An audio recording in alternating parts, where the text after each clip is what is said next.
When a boat moves through calm water, it generates a standard V-shaped Kelvin wake. But push that vessel to high speeds and the physics shift. The wide surface pattern begins to collapse into a tight, narrow Mach cone. This structural collapse happens when the Froude number, the ratio of the boat's speed to its hull length, exceeds 0.5. At this threshold, the macroscopic angles of the wake are physically forced to compress. These massive surface patterns do not generate themselves. They are driven by forces deep underwater. Rapidly spinning propellers create extreme pressure drops, generating mechanical cavitation, a process that tears dissolved air directly out of the liquid. To accurately simulate this in a digital environment, you cannot just draw the surface waves. You have to compute the kinetic energy transfer between the liquid water and billions of individual air bubbles rushing toward the surface. Modern computation of fluid dynamics must replicate these dense, collective interactions strictly through math.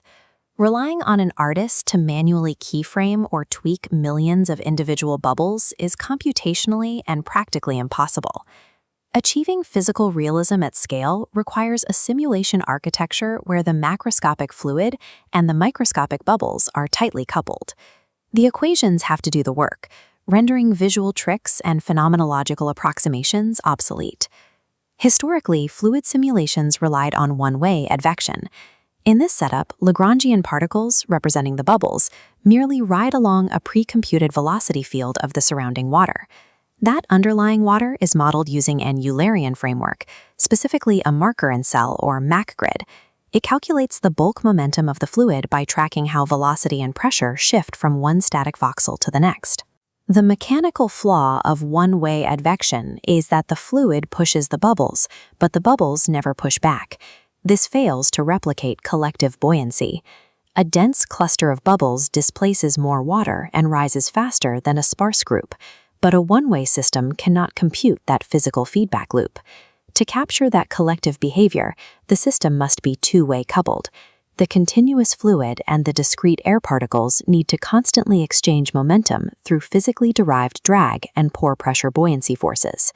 Moving from unidirectional particle tracking to a mathematically rigorous two-way momentum exchange is the required foundation for building an accurate model of aerated whitewater. This workflow diagram illustrates the dual architecture approach, merging discrete Lagrangian bubbles at the top with the continuous Eulerian grid below. Notice stage 3. The solver uses rasterization, calculating bubble volumes and mapping those fractions directly onto the Eulerian grid cell faces. Inside any given voxel, the system applies a nonlinear Stokes drag equation. It calculates the precise velocity difference between the discrete air bubble and the continuous surrounding water, generating a friction vector that applies drag to both. This math is highly effective until the volume fraction of air in a single voxel approaches 100%. At that exact threshold of total aeration, the governing equations become mathematically undefined. When the math breaks down, the visual output collapses. The solver produces wildly unstable, streaky artifacts that shoot outward, corrupting the simulation data. The root cause lies inside the standard Shor complement matrix used during the pressure projection phase. The solver inherently assumes the bubbles are infinitely heavy, effectively locking their velocity during the pressure solve.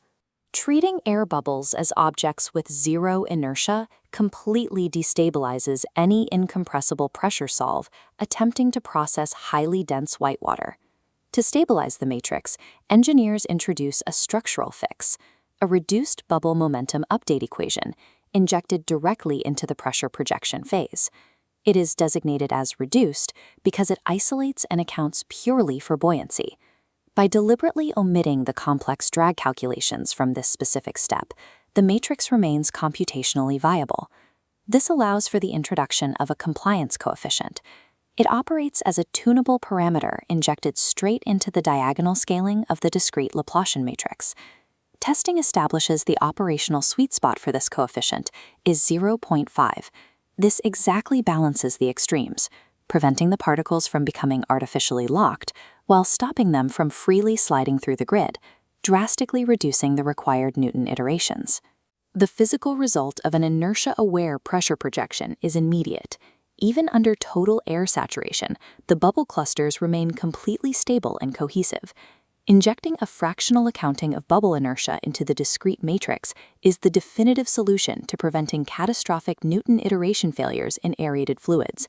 Solving these advanced equations works at the micro level, but it introduces a severe computational bottleneck.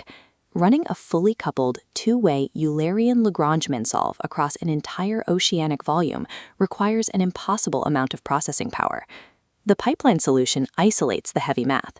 The solver utilizes sparse guiding to perform the rigorous two-way physics only in highly localized areas. This cross-section visualizes the technique. The system dynamically allocates fluid tiles exclusively around subsurface bubble clusters. At the perimeter, these red localized tiles inherit pressure and velocity boundary conditions directly from a pre-cached bulk water simulation. This architecture creates a precise micro-resolution re-simulation space. It executes the expensive physics calculations internally while staying seamlessly glued to the macro fluid motion around it. Sparse guiding effectively bypasses these hardware limits. It gives engineers the ability to deploy high-fidelity, two-way physics exactly where it is needed, without overwriting the art-directed bulk fluid. When the complete stock is assembled, the solver produces a full-scale, multi-layered whitewater environment, integrating the bulk fluid, sparse Eulerian tiles, and Lagrangian particles. Stripping away the bulk fluid reveals the computational outputs driving the scene, the dense subsurface bubbles and white surface foam. There is a final state transition at the boundary layer. As the subsurface bubbles cross the waterline, they are instantly converted into a smooth particle hydrodynamics layer, applying specific math to mimic the natural cohesion of wet foam. This brings us back to cavitation. This simulation of twin ship propellers generates thick, emergent bubble and foam trails natively, without manual keyframing. Those complex physical anomalies we established at the start, the narrowing Mach wakes and the clustered mechanical cavitation, are now emergent properties of the simulation. By architecting fluid solvers around fundamental momentum conservation and inertia-aware matrices, computational physics transcends phenomenological cheating. The result is absolute, scalable realism.